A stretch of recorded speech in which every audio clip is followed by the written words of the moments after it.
Hello everyone, welcome to my channel Saksham Stree. आज मैं आप लोगों की बहुत ही ज़्यादा मोस्ट अवेटेड वीडियो बनाने वाली हूँ। अपनी सीडीपी का नोट्स का जो है मैं आपके साथ वीडियो शेयर करने वाली हूँ। आप लोग बहुत ज़्यादा बोलते थे कि सीडीपी का करा दो, सीडीपी का करा दो। तो आप लोग मेरे इस वीडियो को एंड तक देखें और मेरी स्ट्रैटेजी को फॉलो करें। और मेरे नोट्स से अगर आपको हेल्प हो तो मेरे चैनल को सब्सक्राइब करें, वीडियोज़ को लाइक करें। और चलिए स्टार्ट करते हैं। देखिए, पहले मैं सबसे पहले आपको बता दूं कि मैंने सीडीपी के बहुत ज़्यादा नोट्स नहीं बनाए हैं, बहुत ही शॉर्ट लिमिटेड नोट्स बनाए हैं। हाँ, इन नोट्स से आपको मैं ये नहीं कह सकती, गारंटी नहीं ले सकती कि इन नोट्स से आपका क्लियर हो जाएगा सीटेट, क्योंकि मैंने खुद ही नोट्स बहुत कम बनाए। तो क्यों बनाए कम, ये इसलिए मैं आपको बता देती हूँ, क्योंकि मैंने कुछ मैराथन वीडियोज़ जो पड़ी हुई हैं यूट्यूब पर फ्री वाली, उनको देखा था। जैसे सचिन सर का एक 10 घंटे वाला मैराथन था, मैंने वो देखा था। फिर उसके बाद मैं हर स्टेप बाय स्टेप जो भी मैंने आपको एक पहले के वीडियो में बता रखे हैं टॉपिक, उन सारे टॉपिक्स के बारे में सर्च कर दी थी यूट्यूब पे और उन सारे टॉपिक का कॉन्सेप्ट क्लियर कर लेती थी। ठीक है, फिर मैंने PYQ बनाए थे। फिर हिमांशी मैम के जो थे कुछ क्वेश्चंस, कुछ टॉपिक्स मैंने उनसे कवर किए थे। और फिर भी जो मुझे कुछ मनोवैज्ञानिक रह गए थे ना, उनके बारे में जो मुझे बार बार मैं भूल जाती थी याद करने के बाद भी, पढ़ने के बाद भी, तो उनके बारे में मैंने बनाए हैं नोट्स। तो आप देख सकते हैं मेरे नोट्स। तो पहले जो सबसे इम्पॉर्टेंट है वो है जीन पियाजे सीडीपी के लिए। अब जीन पियाजे के बारे में जो भी इम्पॉर्टेंट पॉइंट्स है मैंने वो लिख रखा है। वो स्विट्ज़रलैंड के मनोवैज्ञानिक थे।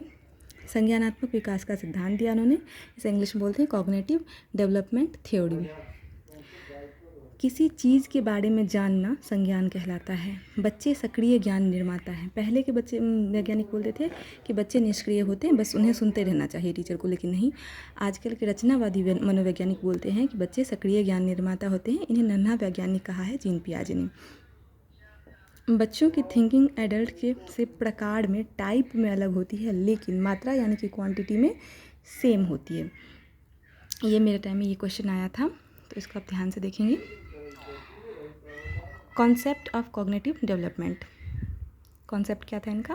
पहला था अडॉप्टेशन, अनुकूलन, वातावरण के अनुसार अपने आप को ढालना। अडॉप्टेशन की दो प्रक्रिया होती है, असिमुलेशन और एकोमोडेशन। असिमुलेशन आत्मसातकरण होता है, पूर्व का ज्ञान प्लस नया ज्ञान होता है असिमुलेशन में। ये आप सचिन सर के वीडियो से देखोगे ना तो आपको बहुत अच्छे से क्लियर हो जाएगा। ठीक है, मैंने बस नोट्स बना रखा है अपने, तो आप देख सकते हैं। एकोमोडेशन होता है समायोजन, पूर्व के ज्ञान को मॉडिफाई करके नए ज्ञान के साथ तालमेल बैठाना। अब सचिन सर ने ऐसे बताया था कि जैसे एसिमुलेशन है ना, आत्मसातकरण, तो उसमें क्या होता है, बच्चे पहले जान लेते हैं कि कोई जानवर देखा तो पूछा मम्मी ये क्या है, तो बोलते मम्मी बोलती है कि ये घोड़ा है। तो बच्चे ने समझ लिया कि हाँ ऐसा घोड़ा दिखता है। फिर अकोमोडेशन क्या होता है कि बच्चे ने अब एक गधा देख लिया, तो नहीं, गधा नहीं देखा, एक सफ़ेद घोड़ा देख लिया। तो फिर बच्चे ने मम्मी से पूछा मम्मी देखो मैंने क्या देखा ये, तो फिर मम्मी बोलती है कि ये भी एक घोड़ा, ये है घोड़ा सफ़ेद भी होता है। तो उसने नया ज्ञान भी उसमें जोड़ लिया कि हाँ घोड़े कैसे भी होते हैं, वो ऑरेंज कलर के भी हो सकते हैं और वाइट कलर के भी हो सकते हैं। ये हो गया आत्मसातकरण, एसिमुलेशन। और एकोमोडेशन में होता है समायोजन में, पूर्व ज्ञान को मॉडिफाई करके नए ज्ञान के साथ तालमेल बैठाना। अब बच्चे ने गधा भी देख लिया तो उसको लगा कि ये घोड़ा है, लेकिन नहीं, फिर उसको पता चला कि ये घोड़ा नहीं, ये गधा है। तो उसने एकोमोडेशन समायोजन कर लिया अपने ज्ञान को कि घोड़ा जो है वाइट था और वो था ब्राउन था, लेकिन ये जो है ढंचू ढंचू जो करता है ये गधा है। तो ये हो गया अकोमोडेशन। तो ये सचिन सर ने बहुत अच्छे से मॉडिफाई, मतलब बहुत अच्छे से एक्सप्लेन कर रखा है। मैं उतना ज़्यादा नहीं उनका वो जो है लेवल मीट कर सकती, तो आप वहाँ से देख लोगे तो आपको अच्छे से क्लियर हो जाएगा। फिर इक्विलिब्रेशन होता है साम्य धारण या संतुलन। अकोमोडेशन और असिमुलेशन के बीच का होता है संतुलन या इक्विलिब्रेशन, इक्विलिब्रेशन। ठीक है, इन सब का ना इंग्लिश में नाम याद रखोगे तो ज़्यादा सही होगा, क्योंकि हिंदी में बहुत तरीके के नाम होते हैं। अब स्कीमा भी जीन पियाजे ने दिया था। स्कीमा जो शब्द है वो भी जीन पियाजे ने ही निकाला था। दिमाग में पहले से स्टोर चीज़ों का प्रयोग करके किसी विषय के प्रति धारणा बनाना स्कीमा कहलाता है। मानव शिशु में स्कीमा की प्रवृत्ति और प्रतिक्रिया जन्मजात होती है। ऑर्गेनाइजेशन, संगठन, स्कीमाओं का पुनर्व्यवस्थीकरण होता है। अब जीन पियाजे के संज्ञानात्मक विकास की 4 अवस्थाएं हैं। पहला होता है सेंसरी मोटर स्टेज, यानी कि संवेदी पेशीय अवस्था। ये जन्म से लेकर 2 साल तक होता है। वस्तु स्थायित्व, ऑब्जेक्ट परमानेंस, छिपी हुई वस्तु को ढूंढ लेता है, ये सब इसमें होता है। और सब कुछ अपना जो है सेंस ऑर्गन से ना उनसे सीखता है, उनसे समझता है। तो मैंने ना जब ये देखा था CDP का वीडियोस वगैरह मैं देखती थी, तो मेरा बच्चा है खुद अब 1.5 साल का हो गया है, पर जब मैं तैयारी करती थी वो 1 साल का था।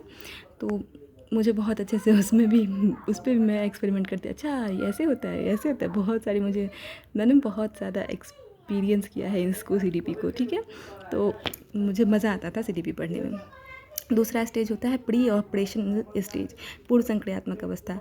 अब मेरा दूसरा बच्चा है, अब 7 साल का हो गया, पहले 6 साल का था जब तैयारी मैंने शुरू की थी, तो ये 2 साल से 7 साल तक एज का। तो ये वाला मेरा उसमें हेल्प किया। अब बच्चा इसमें क्या करता है, प्रतीकों का विकास करता है। जैसे कि कोई भी झाड़ू निकाल लिया और उसको मान लिया कि घोड़ा है, तो बोला चल मेरे घोड़े टुक टुक टुक। ये सचिन सर का बहुत ही फेमस वीडियो है, डायलॉग है। और लक्ष्य निर्देशित व्यवहार करता है, गोल डायरेक्ट बिहेवियर करता है, मतलब कि मुझे ये करना है तो करना है। जीववाद, सजीव निर्जीव में अंतर नहीं कर पाता है, मतलब बच्चे उनको चोट लगी, नीचे फर्श पे उसकी मम्मा ने 2-4 थप्पड़ मार दिया कि अरे मेरे बच्चे को चोट लगा दी, तो उसको लगा हाँ इससे बदला ले लिया मैंने। ईगो सेंट्रिक होता है बच्चा, इसमें आत्मकेंद्रित होता है, मैं सबसे बड़ा हूँ, बाकी सब मेरे बाद हैं, मैं जो देखूंगा वही सब देखेंगे टीवी पे। इरिवर्सिबिलिटी होता है, अपलटा भी होता है गुण इसमें। 6 + 4 10 बता देगा, लेकिन 4 + 6 नहीं बता पाएगा। मतलब एक बार जो चीज़ बता दिया उसका फिर उल्टा करके बोलोगे बताने का, वो नहीं कर पाएगा। यही होता है अपलटावी का, यानी कि इरिवर्सिबिलिटी। बड़ी चीज़ें लूँगा, अब एक ही चीज़ जैसी चीज़ें हैं लेकिन बड़ी दिखने में कोई है और सेम क्वांटिटी है, तो वो बड़ी वाली ही लेगा। मुद्रा संप्रत्यय, भार, दूरी, ऊंचाई नहीं पता है होता है इसमें। केंद्रीयकरण, एक ही चीज़ पर ध्यान देना। संरक्षण, साइज शेप से मतलब नहीं। क्रमबद्धता नहीं होता है। तीसरा है मूर्त संक्रियात्मक अवस्था, कंक्रीट ऑपरेशनल स्टेज। ये 7 से 11 साल का होता है। इसमें थिंकिंग करता है बच्चा, चिंतन करता है, परिपक्वता नहीं होती है, लेकिन दिखने वाली चीज़ें वो जान लेता है कि हाँ दिख रहा है जो चीज़ वो चीज़ है। आगमनात्मक तर्कना, हाइपोथेटिकल थिंकिंग होता है इसमें, उदाहरण पर तर्क करता है। अब चौथा स्टेज है औपचारिक संक्रियात्मक अवस्था, यानी कि फॉर्मल ऑपरेशन स्टेज। तो 11 से 15 साल का होता है इस बच्चा, और इसमें संज्ञान की सर्वोच्च अवस्था होती है। अमूर्त चिंतन होता है, एब्स्ट्रैक्ट थिंकिंग जिसे कहते हैं। निगमनात्मक तर्कना, नियम पर तर्क करता है। जीन पियाजे की आलोचना जो है वो ऐसे, विकास के चरण अपरिवर्तनशील नहीं होते, इन्होंने कहा था, लेकिन विकास के चरण बदल सकते हैं। अगर आप बच्चे को सही वातावरण में रखोगे तो संभव है बदलाव। विकास के बाद अधिगम होता है, जीन पियाजे ने कहा था, लेकिन इसका भी लॉरेंस कोलबर्ग ने, नहीं, लेव वाइगोत्स्की ने इसका खंडन किया था कि नहीं, पहले अधिगम होता है फिर विकास होता है। तो ये था जीन पियाजे के बारे में पूरा वीडियो। अब मैं लॉरेंस कोलबर्ग के बारे में, लेव वाइगोत्स्की के बारे में आपको दूसरे वीडियो में डिटेल में बताऊंगी, ठीक है। आप लेकिन सचिन सर का वीडियो ज़रूर से देख लेना, और जो भी आपको टॉपिक मैंने बता रखे हैं पहले वाले वीडियो में, वो सारे टॉपिक को एक एक करके सर्च करके उसका आप नोट्स बना लेना प्लीज़, क्योंकि मैंने CDP का ज़्यादा नोट्स नहीं बना रखा है। जो बना रखा है वो मैं आपके साथ शेयर ज़रूर कर दूँगी। तो वीडियो में बने रहने के लिए थैंक यू, और मेरे वीडियो को लाइक कीजिएगा, मेरे चैनल को सब्सक्राइब कीजिएगा, और मेरे वीडियो को अपने फ्रेंड्स के साथ शेयर कीजिएगा। और भी स्ट्रैटेजी, और अभी 6 क्लास की NCERT की हिस्ट्री, पॉलिटी, ज्योग्राफी तीनों ही बाकी है, तो तीनों ही मैं आपको करवाने वाली हूँ। तो प्लीज़ वीडियो मेरे चैनल पे बने रहना। Okay, bye bye.